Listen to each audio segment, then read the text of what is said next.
Of all the things I could have talked about this week, I could have torn into that Sonic trailer that I've seen about 30 times now.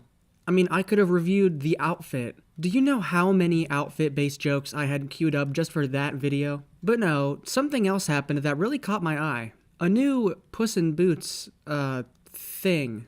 When I saw the thumbnail, I just assumed it was one of those shitty animated CG series spin-off things with cruddy animation. Looking at you, Paramount Plus. Were you responsible for this shit? The Knuckles series better not look like this, or I swear to God, I'm gonna kick your ass. And then, I saw it. Theatrical release? Dead ass? Alright, let's take a look.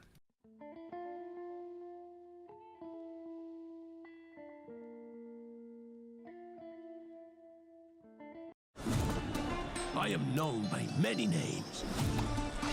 The Stabby Tabby, El Macho Gato, the Leche Whisperer.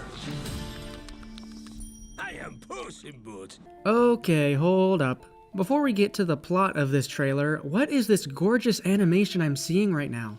The first one didn't look like this, so it's interesting that they're going in a slightly different direction. Just watch this clip and tell me it doesn't remind you of Into the Spider-Verse or The Mitchells vs. the Machines.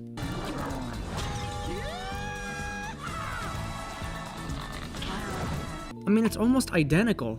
Full disclosure, this point is what really drove me to make this video in the first place.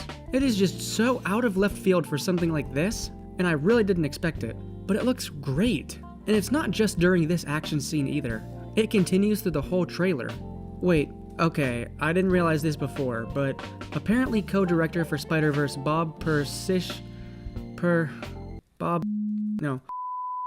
Persichetti is directing this movie. Okay, that all makes sense now. So the general plot of this sequel seems to be Puss losing 8 of his 9 lives. He's on his last one. This is what the Shrek franchise did really well too, taking fairy tale concepts and myths like that, and turning them into real plot points that drive the story forward. And in my opinion, you couldn't ask for a better sequel for Puss in Boots. Better than the plot of the first movie. That one was about an egg stealing eggs. Do you even hear yourself? Nah, I'm kidding. But think about it. In the Puss in Boots franchise, Antonio Banderas plays a cat who has no fear of death. That's just his character, and it's sort of gone unexplained until now. But out of nowhere, it starts to make total sense. Of course he's this loose cannon off-the-wall cat character. He actually has 9 lives, so he was never really afraid of death to begin with. But now this movie's gonna put that idea in jeopardy, and it's gonna fundamentally change his outlook on life and his whole character arc, really. Just this simple idea turns this whole person on his head. It's a sign of a great story. And what do I always say? Story comes first. By the way, great visual gag with the other 8 deaths. That's actually hilarious. Speaking of which, watch this clip of Puss's reaction to recounting his deaths. How many times have you died already? I am not really a math guy. Hola, señorita. Do you like gazpacho? Does this have shellfish in it? A cat always lands on his feet. What? Okay, I'm gonna sound like a crazy person, but this simple shrug animation, I don't know what it is. It's godlike. This simple shrug feels so natural. I mean, you might be thinking I'm reading too much into this subtle detail, but this 1-second clip tells us so much, I swear to God. I feel like that Charlie Day meme with the conspiracy theory. Anyway, I mean, is it just me, or does this look like the most genuine action in all of animation? I mean, props to the animators and screenwriters and Antonio Banderas' voice acting for this one. I genuinely hope the whole movie is like this. It makes him feel like a real character. Better than his character in Uncharted. The colors also feel more vibrant and energetic here. Just look at his eyes, you can really tell the difference. Sure, it might look less realistic, but it's stylized. If you ask me, too many movies try to look as real as possible. But if Sonic has taught us anything, that's not always the case. Sometimes something more stylized and less realistic just works better. And this animation from DreamWorks really fits the Shrek universe too. It also complements Antonio Banderas' acting. The animation and colors are more expressive, and it's affecting the range of this voice actor. I really think it is. He seems to show more emotion in some of these lines, and I'm here for it. Okay, last thing I'm gonna praise here about this trailer.